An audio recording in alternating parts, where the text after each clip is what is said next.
cho cái cây này cho nó nhiều quả thế này. Quả gì mà nhiều thế này? Ồ nhờ. Rồi quả này chưa kịp bọc mà đã ăn mất rồi. Còn mỗi cái cuống.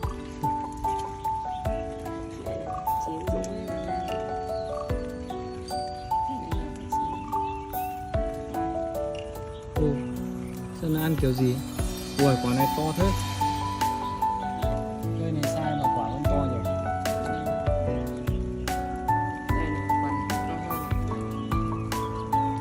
Cây này nhìn sai quả như thế mà to thật đấy. Nhỉ? Cây này thực sai quả vẫn to. Sắp được một rổ rồi.